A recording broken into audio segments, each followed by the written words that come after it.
ಅಧ್ಯಕ್ಷರೇ, ನಾವು ಎಲ್ಲಿನೂ ಮೀಸಲಾತಿ ವಿರೋಧ ಮಾಡ್ತಾ ಇಲ್ಲ. ಇದು ಭಾಳ ಸ್ಪಷ್ಟ.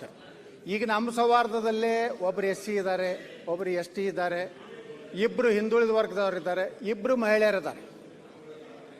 ಇವರೆಲ್ಲ ಚುನಾಯಿತ ಪ್ರತಿನಿಧಿಗಳು. ಚುನಾಯಿತ ಯಾವಾಗ ಆಗ್ತಾರೆ? ಷೇರುದಾರರ ವಿಶ್ವಾಸ ತಗೊಂಡು ಆ ಸಂಸ್ಥೆಗೆ ಒಳ್ಳೆ ಕೆಲಸ ಮಾಡ್ತಾರೆ ಅನ್ನೋ ಉದ್ದೇಶದಿಂದ ಷೇರುದಾರರು ಅವರನ್ನ ಇವತ್ತು ಚುನಾಯಿತ ಮಾಡಿರ್ತಾರೆ. ನಾಳೆ ಅವರ ವಿರುದ್ಧ ಸೋತವನ್ನ ಇವ್ರು ನಾಮಿನೇಟ್ ಮಾಡಿಬಿಟ್ರೆ ಘರ್ಷಣೆ ಚಾಲು ಆಗ್ತದೆ. ಸಹಕಾರಿ ಕ್ಷೇತ್ರ ಎಷ್ಟು ಸೂಕ್ಷ್ಮ ಇದೆ ಅಂದರೆ, ಯಾರೇ ಡಿಪಾಸಿಟ್ ಇರೋರಾಗಲಿ ಅಲ್ಲಿ ಆಡಳಿತ ಮಂಡಳಿ ಮ್ಯಾಗ ವಿಶ್ವಾಸ ಇರ್ತದೆ. ಯಾರಿಗೇ ನಾವು ಸಾಲ ಕೊಡಬೇಕಾದ್ರೂ ಸಹ ಆಡಳಿತ ಮಂಡಳಿಯಲ್ಲಿ ನಾವು ಅವ ಯೋಗ್ಯದಾನೋ, ಅವನಿಗೆ ಕೊಟ್ಟರೆ ನಮ್ಮ ಸಾಲ ಮರುಪಾವತಿ ಆಗ್ತೈತಲ್ಲ, ಇದನ್ನೆಲ್ಲನೂ ಇದು ಒಂದು ಸಹಕಾರಿ ಕ್ಷೇತ್ರ ಅಂದ್ರೆ ಹಣಕಾಸಿನ ಸಂಸ್ಥೆ.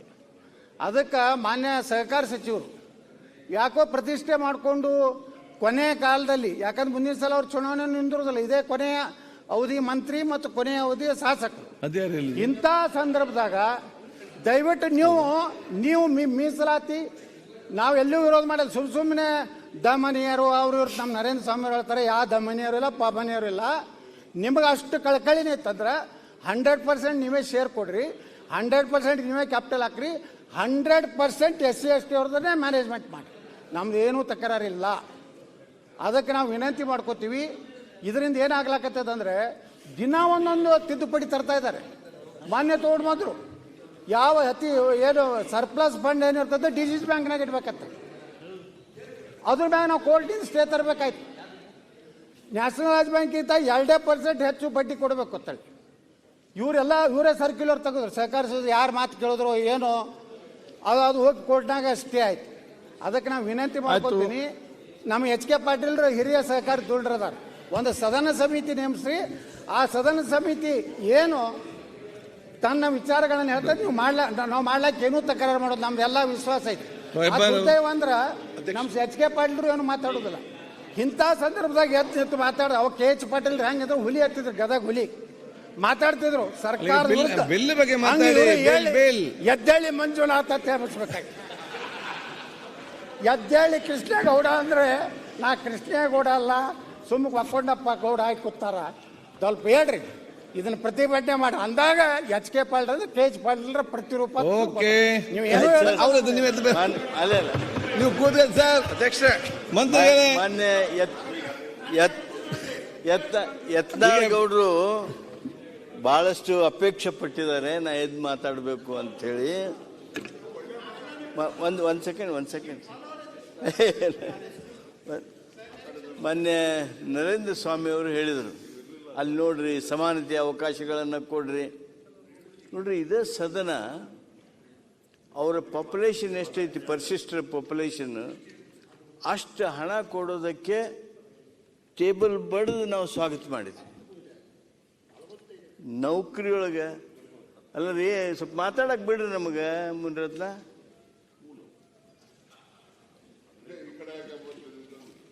ಅದ್ರ ಜೊತೆಗೆ ಜಾರ್ಜ್ ಅವರೇ, ಮೊನ್ನೆ ಅರವಿಂದ್ ಜ್ಞಾನೇಂದ್ರ ಅವ್ರಿಗೆ ಗೊತ್ತಿದೆ, ಈ ನೌಕರಿಯೊಳಗೆ ನಾವು ಏನು ಸೆಲೆಕ್ಷನ್ ಮಾಡ್ತೀವಲ್ಲ, ಅವಾಗ ಸರಳವಾಗಿ ನಾವು ರಿಸರ್ವೇಷನ್ ಕೊಡ್ತೀವಿ, ನಾವೆಲ್ಲರೂ ಇಲ್ಲ ಅಂತೀವಿ. ಈಗ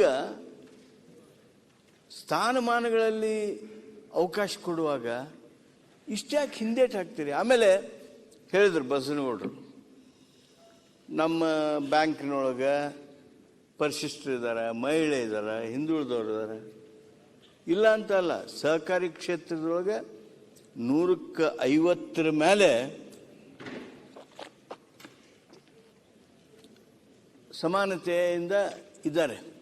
ಈಗ ನಿಮ್ಮ ಬ್ಯಾಂಕ್ನೊಳಗೆ, ನಿಮ್ಮ ಸಂಸ್ಥಾದೊಳಗೆ ಚುನಾವಣೆ ಆಗುತ್ತೆ ಅಂತೇಳಿರಿ. ಆ ಪರಿಶಿಷ್ಟರು, ಆ ಹಿಂದುಳಿದವರು, ಆ ಮಹಿಳೆ ನಿಮ್ಮ ಪೆನಲ್ನಾಗ ನಿಂತ್ರೆ ಅಷ್ಟೇ ಆರ್ಚ್ ಬರ್ತಾರ. ನಿಮ್ಮ ಪೆನಲ್ನಾಗ ನಿಂತ್ರೆ ಅಷ್ಟೇ ಆರ್ಚ್ ಬರ್ತಾನೆ. ನಿಮ್ಮ ಪೆನಲ್ನಾಗ ನಿಲ್ಲಿಸುವಂಥ ಆ ದೊಡ್ಡಸ್ತಕ್ಕೆ ನಿಮ್ಮ ಮನಸ್ಸಿನೊಳಗಿದ್ರೆ ಮಾತ್ರ ಅವ. ಇಲ್ಲಾಂದ್ರೆ ನೀವೇ ಹೇಳ್ರಿ, ಎಷ್ಟು ಸಂಸ್ಥಾನಗಳೊಳಗೆ ಸಮಾಜದಲ್ಲಿ ಎಲ್ಲ ಜಾತಿ ಪಂಗಡಗಳು ರಿಪ್ರೆಸೆಂಟ್ ಆಗ್ಯಾವು. ಆಗಿಲ್ಲ. ಅದನ್ನು ನೋಡೋಣ ಈ ಪ್ರಯೋಗ, ನಾಮಕರಣ ಪ್ರಯೋಗ ನಡ್ಕೊಂಡು ಬಂದಿದೆ. ಮೊನ್ನೆ ಹರೀಶ್ ಗೌಡ್ರು ಹೇಳಿದರು, ವೈದ್ಯನಾಥನ್ ವರದಿ ಬಂದಿತ್ತು, ಆ ಸ್ಕೀಮ್ ಇತ್ತು, ಆ ಸ್ಕೀಮ್ ಮುಗಿದು ಆ ಸ್ಕೀಮ್ ಈಗಿಲ್ಲ, ಅದಕ್ಕೆ ಅಗ್ರಿಮೆಂಟೂ ಇಲ್ಲ, ಆ ಸ್ಕೀಮೂ ಇಲ್ಲ, ಅದರಿಂದ ಯಾವುದೇ ಈ ಸಂದರ್ಭದೊಳಗೆ ನಮ್ಗೆ ಹಣಕಾಸಿಲ್ಲ.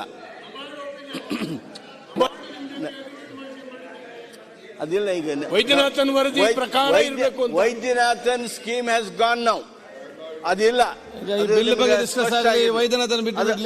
ಅದ್ರ ಜೊತೆಗೆ ಅಧ್ಯಕ್ಷರೇ, ಈಗ ಇದ್ರೊಳಗೆ ನಿಮ್ದೊಂದು ಅನುಮಾನ ಇತ್ತು, ಇವರು ನಾಮಿನೇಟ್ ಮಾಡಿದವ್ರನ್ನ ರಾಜಣ್ಣ ಕಾಂಗ್ರೆಸ್ನವರು ಅಂತೇಳಿ ಹಾಕಿ ಅವ್ರನ್ನ ಅಧ್ಯಕ್ಷರು ಮಾಡ್ತಾರೆ ಅಂತೇಳಿ. ಯಾರನ್ನ ನಾಮಿನೇಟ್ ಮಾಡ್ತಾರ ಅವನಿಗೆ ಚುನಾವಣೆಗೆ ಸ್ಪರ್ಧೆ ಮಾಡೋದಕ್ಕೆ ಅವಕಾಶ ಇಲ್ಲ. ಅದನ್ನು ಸ್ಪಷ್ಟಗೊಳಿಸಿದ್ದಾರೆ. ಆದ್ದರಿಂದ ಈ ಚುನಾವಣೆಯೊಳಗೆ ಈ ಪಾರ್ಟಿ ಆ ಪಾರ್ಟಿ ಅಂತ ಬರಂಗಿಲ್ಲ. ಈಗ ಬಸವನಗೌಡರ ಬ್ಯಾಂಕ್ನಾಗ ನಮ್ಮ ಪಾರ್ಟಿಯವರಿಲ್ಲ ಅದಾರ. ಈ ಸಹಕಾರಿ ಕ್ಷೇತ್ರದೊಳಗೆ ಪಾರ್ಟಿ ವೈಸ್ ಚುನಾವಣೆಗಳು ಬಹಳಷ್ಟು ಕಡಿಮೆ, ಕೆಲವು ಕಡೆ ಮಾತ್ರ. ಆದ್ದರಿಂದ ಸಮಾಜದಲ್ಲಿ ನಾವು ಎಲ್ಲರಿಗೂ ಅವಕಾಶ ಕೊಡೋದನ್ನು ಸಹಕಾರಿಗಳ ಮುಂದಾಗಿ ಕೊಡಬೇಕು. ಆದರೆ ಕೆಲವು ಕಡೆ ನಾವು ಕೊಡೋದಿಲ್ಲ. ಅಂಥಲ್ಲಿ ರಾಜಣ್ಣವರು ಕಾನೂನು ಅಗತ್ಯ ಬೀಳ್ತದೆ, ಅದು ಪರಿಣಾಮ ಬೀರ್ತದೆ. ಅದಕ್ಕೆ ಇದನ್ನು ನಾವೆಲ್ಲರೂ ಒಪ್ಕೊಂಡ್ರೆ ಸಮಾನತೆಗೆ ನಾವು ಎಲ್ಲರೂ ಪ್ರೋತ್ಸಾಹ ಮಾಡ್ದಂಗೆ ಆಗುತ್ತೆ.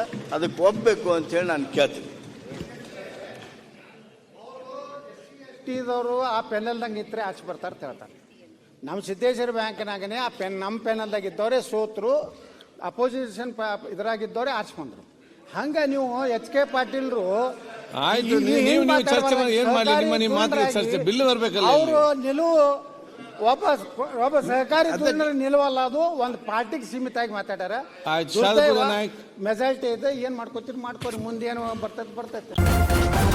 ನ್ಯೂಸ್ ಫಸ್ಟ್ ನಿರ್ಭೀತಿಯಿಂದ ನಿಮ್ಮ ಪರವಾಗಿ.